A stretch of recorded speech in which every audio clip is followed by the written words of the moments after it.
In the last class, we looked at the different chemical exchange processes. We saw that there is what is called slow exchange and fast exchange, and the slow and fastness of this exchange is based on the chemical shift difference between the peaks. So, therefore, we say that the exchange is fast or slow on the chemical shift time scales. But that is not only the chemical shift time scale that is important. We can also characterize a chemical exchange based on another time scales, that is of relaxation time scales, or we can also call it from the diffusion time scales. So, this is what is shown here, that we can use other NMR parameters such as T2 relaxation, diffusion, etc., which can also be used for monitoring chemical exchange. Because what may happen is, in certain systems your peaks, the chemical shift which we need for the two different states A and B, that chemical shift information may not be available. So, it may not be possible to measure the chemical shift of state A and state B, and therefore, we may not be able to characterize the dynamics from the chemical exchange chemical shifts. So, in such type of systems, we will then have to go for the T2 relaxation or diffusion. So, this is how what is shown here, that we can also look at these different exchange processes based on these criteria. So, we can say that an exchange process rate of exchange, chemical exchange, is slow if it is much smaller than the difference in the relaxation rate between the two states. So, here we are measuring 1 over T1, not T1 direct, T2 directly, 1 over T2, because 1 over T2 is a rate, and that is what is, this is also a rate. So, the exchange rate is very slow if it is much smaller than this difference in the 1 by T2 of the state A and the state B, which we are trying to characterize. And as we saw in chemical shift case, we say that this is intermediate exchange if the exchange rate falls almost similar range as the difference in the relaxation rates. And we can say that it is a very fast exchange if the exchange rate is much higher than the difference in the relaxation rate. So, we can see here that based on this relaxation properties, we can characterize whether an exchange is fast or slow. Similarly, we can do it in the, if we have the diffusion rate for the molecule. So, this is the translational diffusion rate which we are looking at here, and we will see later in the next part, in the next class, how it will happen. But let us continue. Suppose we know that there is a diffusion rate available to us, translational diffusion of the two states A and B, and we use characterize the diffusional rate by using a constant known as diffusional rate constant for that state A and state B. Then if the difference between the two is much higher than the exchange rate, then we say that exchange rate is a slow process. That particular chemical exchange is slow. For example, this can happen, let us say you are trying to study the exchange between a monomer and a dimer of, let us say, a molecule. And if there is an exchange between these two states, that is monomer and dimer, then we can characterize that by an exchange rate, and that is slow or fast will depend on the difference in the diffusion between the two. Okay. Now, they can say that there is intermediate exchange if the exchange rate between the monomer and dimer, again for example, comes very close to the diffusion difference in the translational diffusion coefficients of the two states. And we can say that the exchange rate is fast if the translational diffusion between them is much smaller than the exchange, that is, exchange rate is faster than the difference in the translational diffusion rates. So, these are also the other parameters which we can use for characterizing the slow exchange regimes. So, we use the word regime based whether it is a slow exchange regime, intermediate or fast, not only based on chemical shifts, but also other parameters.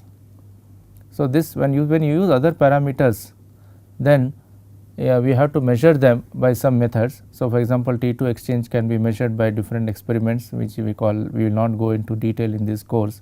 Similarly, your diffusion rates can be measured by what is called DOSI, which we will see in the next part, and so on. So, therefore, we can also use not only chemical shift, but also the exchange rate. But one thing you have to keep in mind is that a particular exchange, let us say a fast exchange, on the chemical shift time scale may be fast, means it may fall in this particular regime, and you can say that in the chemical shift time scales they are fast, but it may be slow on the T2 time scale because it may come into this condition. So, it is not that if something is fast on chemical shift time scales is also fast on relaxation time scales or vice versa, it all depends on these differences. So, our exchange rates becomes accessible based on what we are trying to measure. So, now let us to move to the next topic, which is the again based on chemical exchange, is what is called hydrogen deuterium exchange, HD exchange for in short. And this is a very routine experiment measurement which is done on many peptides and proteins, because it helps us to tell whether that particular hydrogen is involved in a hydrogen bond or is it exposed to solvent and so on. So, what is done in a hydrogen exchange? We do the following. You take, suppose this is a molecule and this has a hydrogen atom attached to it, we let us call it as chemical shift delta A of that hydrogen. Now, this molecule solute will be dissolved in a solvent. So, suppose solvent is a protic solvent, means it has a hydrogen which can be exchanged, and that hydrogen, let us chemical shift of, let us call it as delta B.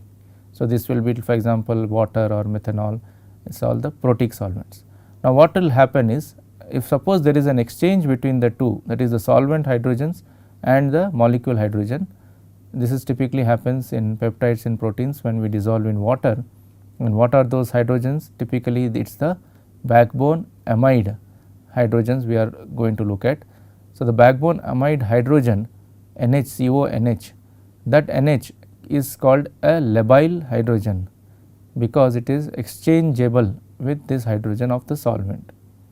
And this exchange now is a reversible process, it goes and exchanges with the solvent. So, you can see by the color here that this hydrogen which is black comes to this now, and it has come to the molecule. So, it has got now this chemical shift, but this hydrogen which was on this molecule has migrated to the solvent and it has become a different chemical shift.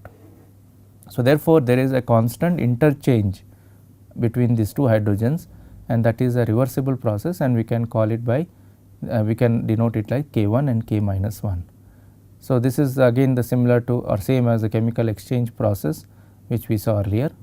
So, now why is it useful? Why is this experiment useful? This is a few reasons are given here. So, one of them is that when you characterize this exchange is very useful, such as we discussed for hydrogen bonds, ligand binding and so on. So, for example, let us say that there is a very slow exchange between them. That means these two hydrogens do not exchange rapidly, very slow. Let us say it could be even hours or days. That means in 1 hour it may exchange only once. So, it may be very slow exchange.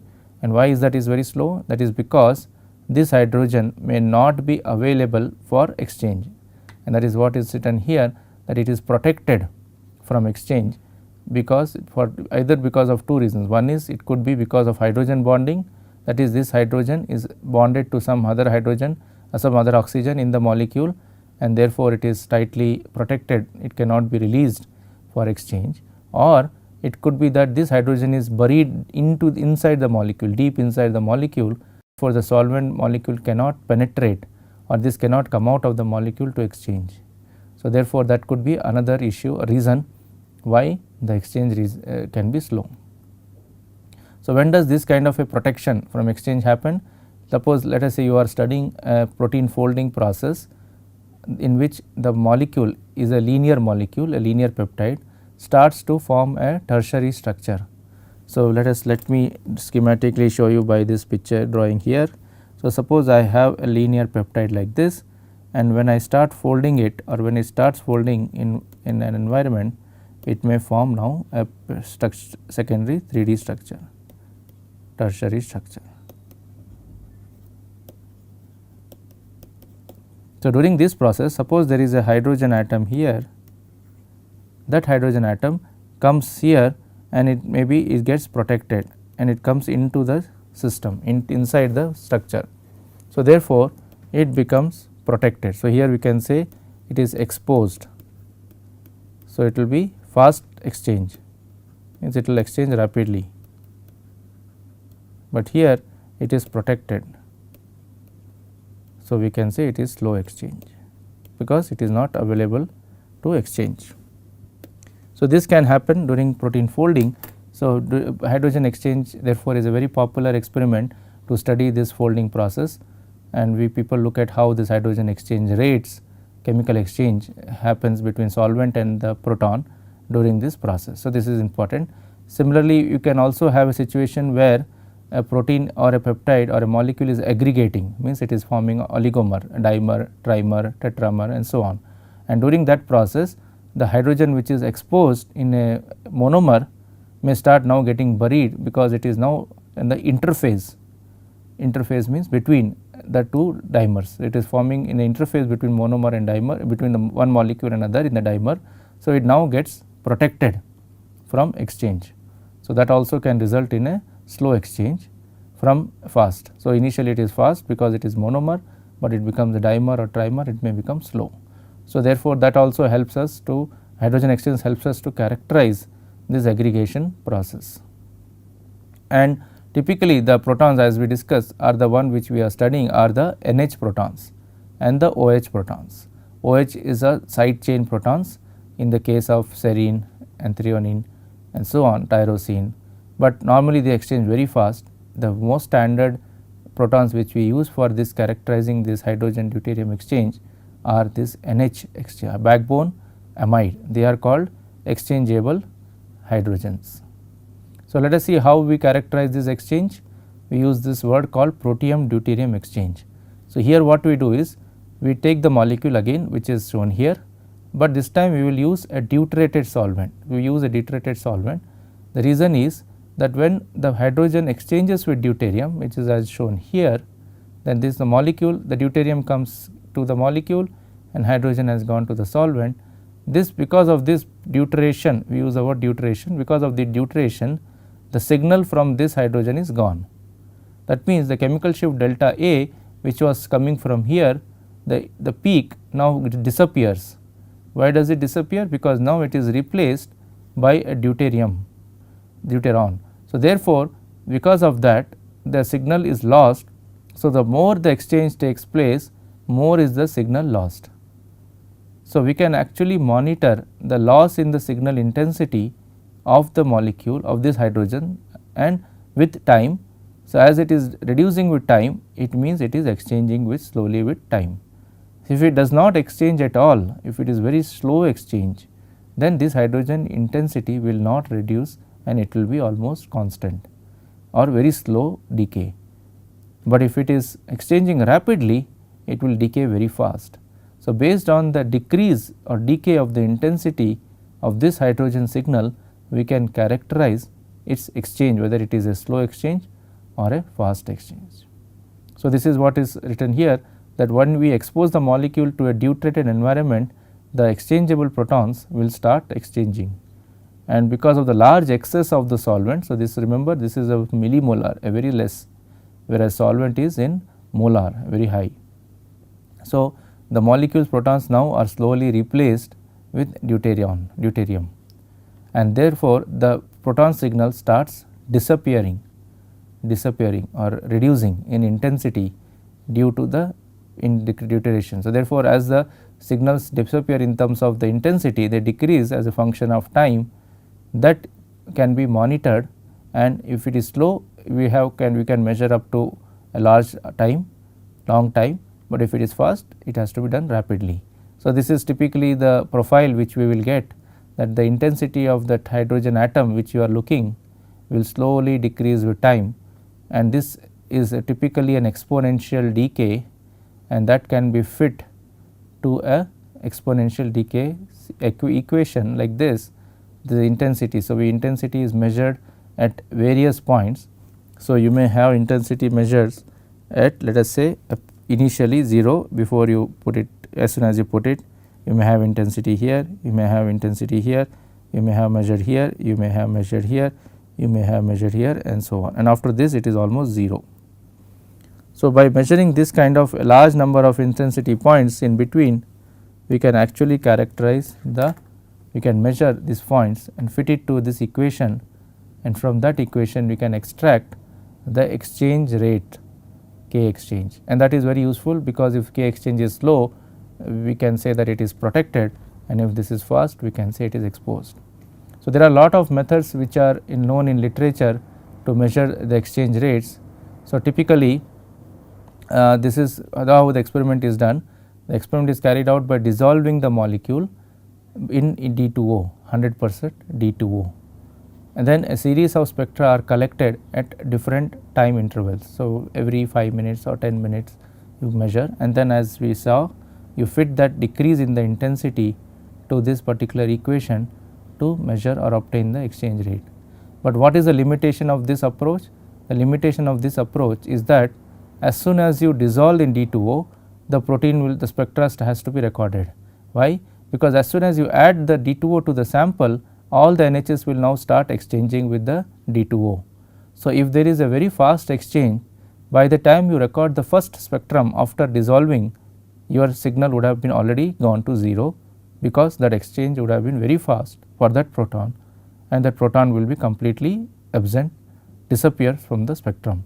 So, when it goes completely absent, you cannot measure this profile because you do not have any intensity measurement. So, that is the big drawback. So, we have to increase or speed up how we do this, and many protons exchange rapidly with solvent. So, that is why this typical standard method does not work. And what is the limit of this method?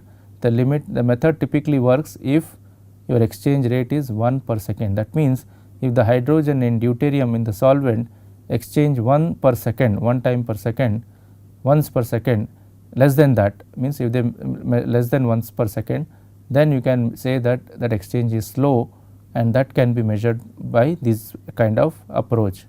But if your exchange rate is faster than that, then you cannot use this approach, and there are many alternate methods have been proposed to measure exchange rates faster than 1 per second. So, we will not go into that because that is a more difficult, more research oriented work, but the one should keep in mind that exchange rates, slow exchange rates can be only measured if you use this approach, where you just dissolve the molecule in 100% D2O and you monitor with time. So, this brings to the end of this hydrogen exchange part. We will now move on to the next part of this advanced lectures in NMR course. So, this is the next topic is what is called diffusion order spectroscopy, or in short DOSE. So, DOSE is a very standard technique, very useful technique used in chemical research, in analytical chemical research for characterizing different compounds, and so few of the applications are listed here. So, typically we measure diffusion if you want to characterize the mobility of compounds. So, what is mobility? We are now talking about translational mobility, not rotational. And the rotational diffusion is another type of diffusion, translational diffusion is another type of diffusion. So, our experiments, all these experiments under the word DOSE is based on the translational diffusion of compounds. And this method DOSE is also useful for studying binding of small molecules to proteins, because small molecules have a very fast diffusion, they diffuse very fast in the sample, but when they bind to the protein, their diffusion is now reduced, because proteins are big molecules. So, they are heavier and they do not diffusion is very slow. So, by noticing the change in the diffusion, we can characterize the binding, and this is one of the standard approaches used in drug discovery, where they also use the word affinity NMR, where they are screening a large number of molecules to proteins for a receptor or a target. Suppose this is a target protein against which you are trying to develop drugs, and you are screening compounds. The one which bind to the drug, the one which binds to the protein target strongly will diffuse slowly, and the one which does not bind, they will diffuse fast. So, by like this method you can screen or find out which of the huge number of molecules we have, which of them actually bind to the target protein. You can also identify individual compounds in a mixture. Suppose you are given a mixture of compounds and not a pure compound, and in that case each compound may have a different molecular weight. So, but looking at the 1D spectrum, you cannot tell which molecule is which peak, because they may be similar and in the same range, and there is no connectivity information in 1D. So, you can either do 2D NMR or you can also do DOSI, in which it helps you to separate in the terms of spectra which compounds are diffusing faster, which compounds are diffusing slower. So, that way you can identify compounds from a mixture. Another very useful application of DOSI is for studying aggregation of molecules. So, let us say I have a molecule which is undergoing aggregation, for example, forming amyloid or so on. It will go from monomer to dimer to tetramer and so on. So, at each stage it is becoming higher and higher in molecular weight, and at each stage therefore, it is becoming slower and slower in diffusion, translational diffusion.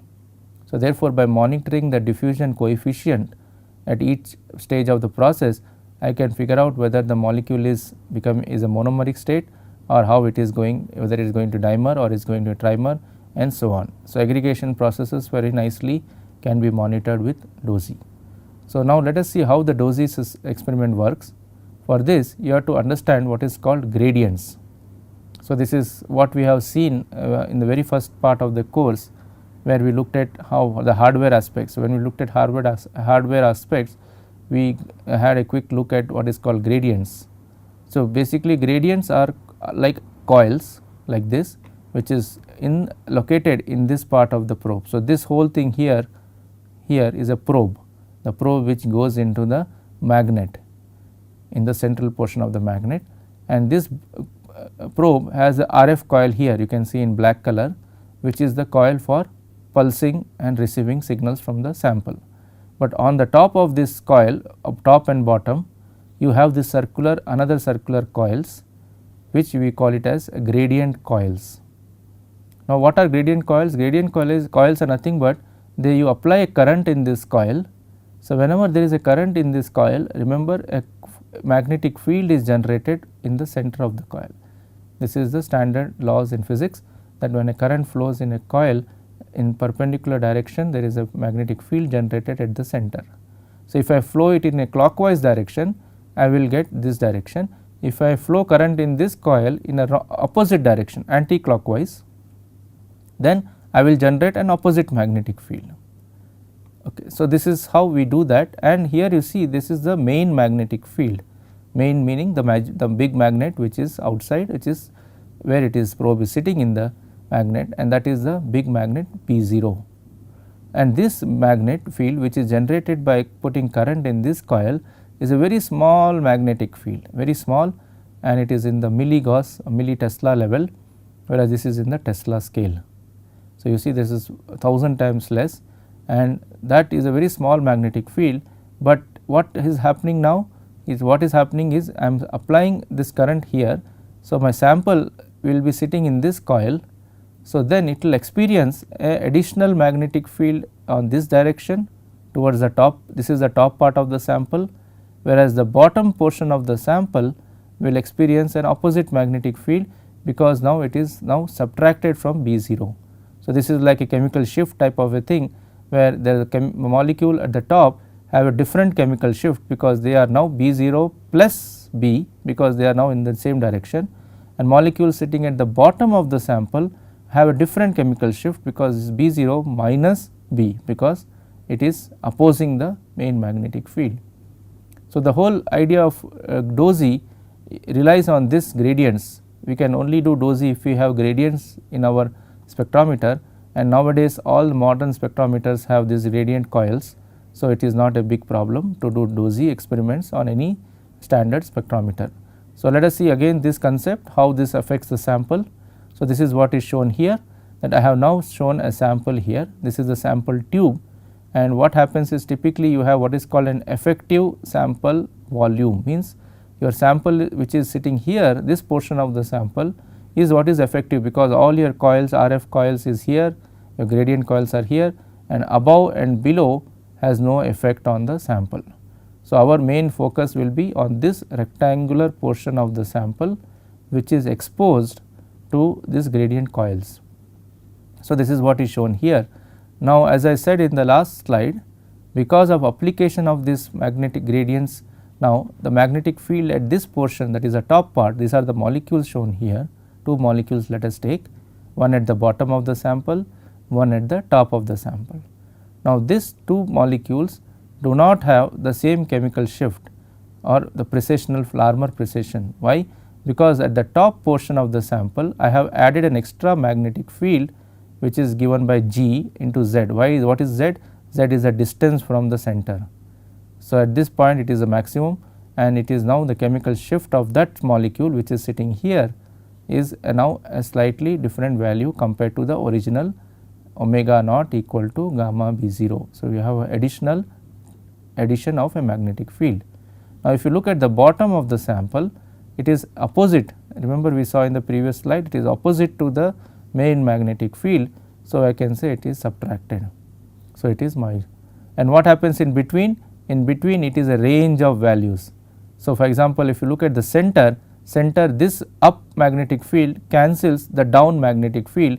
So, at the center the magnetic field because of gradient is 0, but this is still there B 0.